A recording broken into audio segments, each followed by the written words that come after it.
ജീവന് കാവലിരിക്കുക? എത്ര കാലം? ചന്ദ്രശേഖരനെ പോലെ ജീവനും മറ്റൊന്നിനും ഭയമില്ലാത്ത ധീരന്മാർ എത്ര പേരുണ്ടാവും രാജ്യത്ത്? എത്ര പേർക്ക് കഴിയും ഇവിടുത്തെ പോലീസ് ഉദ്യോഗസ്ഥന്മാരെ ഭീഷണിപ്പെടുത്തുക? ഇന്നലെയാണ് കോഴിക്കോടങ്ങാടിയിൽ എളമരം കരീമിന്റെ പ്രസംഗം ഉണ്ടായത്. എന്താണ്? ഡിവൈഎസ്പി സന്തോഷ് കുമാറിനെ, സന്തോഷ് കുമാര, നിന്റെ മക്കൾ കോളേജിൽ പഠിക്കുന്നില്ലേ? കുറെ ആളുകൾ ഇറങ്ങി പുറപ്പെടുക. ഇവരാരാണ്? സഖാവ് പിണറായി വിജയനെ പോലുള്ള ആളുകൾ. നിങ്ങൾ ആലോചിച്ച് നോക്കുക, ഇവരെല്ലാവരെയും ഭീഷണിപ്പെടുത്തുക. കണ്ണൂർ ജില്ലയിൽ എനിക്കറിയാം, കൊലയാളികൾ ഇപ്പോഴും കണ്ണൂരിന്റെ ഗ്രാമാന്തരങ്ങളിൽ ജീവിക്കുന്നു. എത്രയോ ആന്റണിയുടെ പോലീസ് ഒരു കാലത്ത് കണ്ണൂരിൽ നിന്ന് നിറങ്ങി വേട്ടയാടിയപ്പോഴാണ് പാനൂർ അടക്കമുള്ള പ്രദേശം ഇത്തിരി ശാന്തമായത്. എന്തായിരുന്നു സംഭവം എന്നറിയാം? കാക്കശാജി എന്നൊക്കെ പറയുന്ന കൊലയാളികൾ മരത്തിന്റെ മുകളിൽ കാക്ക കിടക്കുന്ന പോലെയാണ് കാക്ക ഇരിക്കുന്ന പോലെ ഇരിക്കുക. മരത്തിന്റെ മുകളിലേ ഇയാൾ താമസിക്കൂ. അങ്ങനെയാണ് ഇയാൾക്ക് പേര് തന്നെ അങ്ങനെ വന്നത്, കാക്ക എന്ന പേര് വന്നത്. കൊമ്പിൽ ഇങ്ങനെ കാല് പണച്ചിട്ട് തല കീഴ്പോട്ടാക്കി വവ്വാലി കിടക്കുന്ന പോലെ കിടന്നിട്ടാണ് ഇയാൾ സുഖമായിട്ട് ഉറങ്ങുക. ഒരു മനുഷ്യനാണ് ഇത്? മനുഷ്യനാണോ? മനുഷ്യനെന്ന് പറയുന്നത് ജന്തുസഹജമായ രൂപഭാവങ്ങൾ ഉണ്ടായാൽ മാത്രം പോരല്ലോ, അതിന്റെ കോലുണ്ടായാൽ പോരല്ലോ.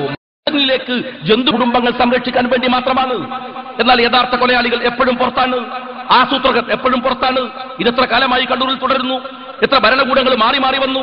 പൊതുപ്രവർത്തനം അസാധ്യമാകുന്ന വണ്ണം, പൊതുപ്രവർത്തനം ഒരു നിർഭയം നടത്താൻ കഴിയാത്ത വണ്ണം, രാഷ്ട്രീയ പ്രവർത്തകന്മാർക്ക് സത്യം വിളിച്ചു പറയാനുള്ള ആർജവമില്ലാത്ത വണ്ണം എല്ലാവരെയും ഭീഷണിപ്പെടുത്തി നിർത്തുക, ഭയപ്പെടുത്തുക, അധികാരം കയ്യിൽ വരുമെന്ന രൂപത്തിൽ അവരെ പേടിപ്പിക്കുക. ഇത് തന്നെയാണ് രാജ്യത്ത്, പ്രത്യേകിച്ച് കണ്ണൂർ ജില്ലയുടെ തലച്ചോറായി കേരളം മുഴുക്കെ നടന്നുകൊണ്ടിരിക്കുന്ന അതിക്രമങ്ങളിൽ സംഭവിച്ചുകൊണ്ടിരിക്കുന്നത്. ഇത് മാറ്റപ്പെടേണ്ടതുണ്ട്, കഴിയേണ്ടതുണ്ട്. എന്നിട്ടോ കൊന്നുകഴിഞ്ഞാൽ, പഴയ ഹിന്ദി സിനിമയിലെ KN സിംഗിനെ പോലെ കുറെ നേതാക്കന്മാരുണ്ട് CPM-ൽ. കൊന്നുകഴിഞ്ഞാൽ ചിരിച്ചുകൊണ്ട് വന്നിട്ട് ഈ കൊലയുടെ ചോരയും കത്തിയും തന്റെ കൈവെള്ളയിൽ വെച്ചുകൊണ്ട് മനോഹരമായി ചിരിച്ചുകൊണ്ട് സംസാരിക്കുക. എളമരം കരീമിന്റെ ബോഡി ലാംഗ്വേജ് നിങ്ങളൊന്ന് പരിശോധിച്ചു നോക്ക്. അതല്ലെങ്കിൽ പിണറായി വിജയന്റെ ബോഡി ലാംഗ്വേജ്, ജയരാജന്മാരുടെ ബോഡി ലാംഗ്വേജ് നിങ്ങളൊന്ന് പരിശോധിച്ചു നോക്ക്.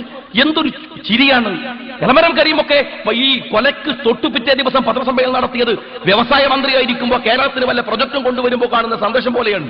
അദ്ദേഹത്തിന്റെ മുഖത്ത് ഒരു ഡിപ്ലോമാറ്റിക് മുതലാളി, ഒരു ബൂർഷ്വയായി അദ്ദേഹത്തിന്റെ ബോഡി ലാംഗ്വേജ്. പിണറായിയോ എല്ലാവരെയും ഭീഷണിപ്പെടുത്തുക.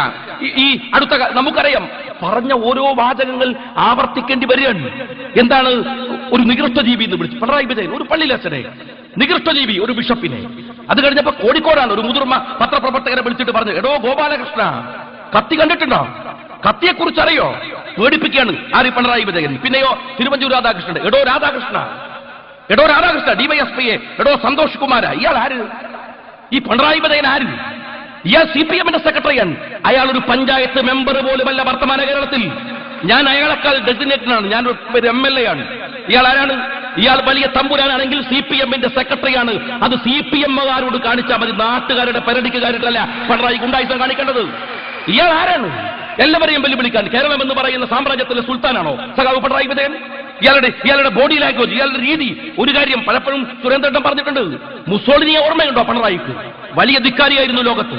ആ മുസോളിനി അവസാനം സ്വന്തം കാമുകിയുടെ കൂടെ ആത്മഹത്യ ചെയ്യേണ്ടി വന്നു, ജീവിക്കാൻ വയ്യാഞ്ഞിട്ട്.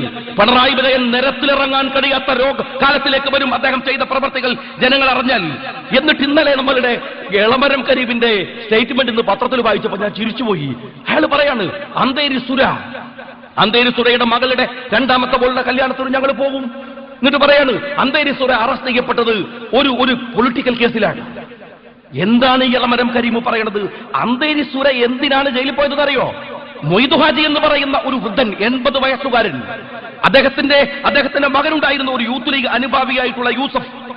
ആ യൂസഫിനെ കൊല്ലാൻ വേണ്ടി മൊയ്തു ഹാജിയുടെ വീടിന്റെ ഓട് ഇളക്കിയിട്ട് ഇറങ്ങുകയാണ്. യൂസഫ് കൊല്ലുമെന്ന ഭീഷണി ഉള്ളത് കൊണ്ട് നേരത്തെ വീട്ടിലില്ല.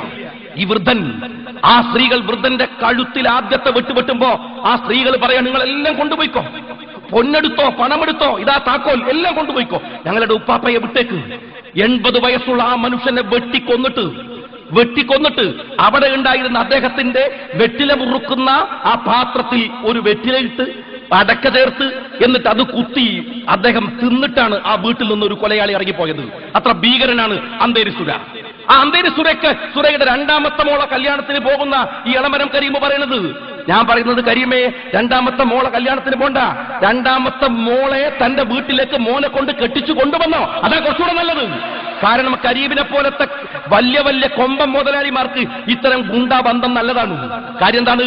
സമ്പാദിച്ച് അഴിമതി നടത്തി കൂട്ടിയ സ്ഥാവര ജംഗമ വസ്തുക്കളൊക്കെ സംരക്ഷിക്കണകൾ ഇത്തരം ഗുണ്ടകൾ കൂടെ നിൽക്കുന്നത് നല്ലതാണ്.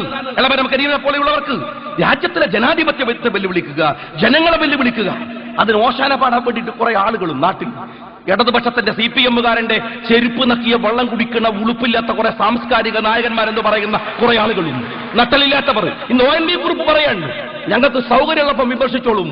ഇയാൾ വിമർശിച്ച രാജ്യങ്ങൾ പറയുമല്ലോ. സഖാ ONV, നിങ്ങൾ മനസ്സിലാക്കണം, നിങ്ങൾ CPM ഒരുപക്ഷെ നിങ്ങൾക്ക് പല ഫേവറും ചെയ്തിട്ടുണ്ടാവാം, എന്നാലും നിങ്ങൾ കവിതയിൽ പറയുന്ന മനുഷ്യത്വത്തിന്റെ ഒരു നേരിയ അംശം ജീവിതത്തിൽ ഉണ്ടാകുമെന്ന് ജനങ്ങൾ ധരിച്ചു പോയത് കൊണ്ട് പറഞ്ഞതാണ്. അങ്ങനെ വിമർശിച്ചതാണ്. മുകുന്ദനെ പോലെയുള്ള ചെരുപ്പ് നക്കികൾ ഇത്തരം സാംസ്കാരിക നായകന്മാരെ തിരിച്ചറിയാൻ കൂടെ ഈ സമൂഹത്തിന് കഴിയണം എന്നാണ് ഞങ്ങൾ പറയുന്നത്. എന്തൊക്കെ എന്നിട്ട് പിണറായി അണികളെ പ്രകോപിപ്പിക്കുകയാണ്. എന്താ പ്രകോപിപ്പിക്കുന്നത്? നിങ്ങൾ തീപ്പന്തമാവണം. ആര്? അണികളാവണം. മൂപ്പരാവൂല. മൂപ്പര് മുതലാളിമാരെ വീട്ടിൽ കിടന്നുറങ്ങല്ലേ? തീപ്പന്തം ആരാവണം? അണികളാവണം. അങ്ങ് കൂത്തുപറമ്പിലെ 5 രക്തസാക്ഷികൾ തീപ്പന്തമായിരുന്നു പിണറായി.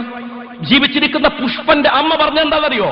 എന്റെ മകന്റെ ഒരു നരങ്ങൾ കേൾക്കുമ്പോ ഓടിച്ചെന്നാൽ ഒരുപക്ഷെ ഈച്ച ഇരിക്കുന്നുണ്ടാവും മൂക്കിന്റെ മുകളിൽ, തട്ടാൻ വയ്യ, അവന്റെ കൈ പൊന്തൂല. ജീവിച്ചിരിക്കുന്ന കൂത്തുപറമ്പിലെ രക്തസാക്ഷിയാണ് പുഷ്പൻ. ആ പുഷ്പന് ഒരു തീപ്പന്തമായിരുന്നു. ആ പുഷ്പന്റെ കൈ പൊന്തൂല. ഞാൻ നിയമസഭയിൽ പറഞ്ഞു, കൈ പൊങ്ങാതിരിക്കുന്നത് ഭാഗ്യല്ലേ പിണറായി? കൈ എങ്ങാനും പൊന്തിയാൽ ആദ്യത്തെ അടി പിണറായിന്റെ ചെവിക്കുട്ടിത്തായിരിക്കും, അല്ലേ? അതിനുശേഷല്ലേ സ്വാശ്രയ സ്ഥാപനങ്ങൾ കേരളക്കരയിൽ മുഴുവൻ ഇയാൾ കൊണ്ടുവന്നത്? ആരാ തീപ്പന്തമാവേണ്ടത്? നിങ്ങൾ മനസ്സിലാക്കുക. നിങ്ങൾ ആരെയാണ് ഇവിടെ ഒരു രാഷ്ട്രീയ പാർട്ടി, എന്തെല്ലാം സംഘടനകൾ, എന്തെല്ലാം പേരിൽ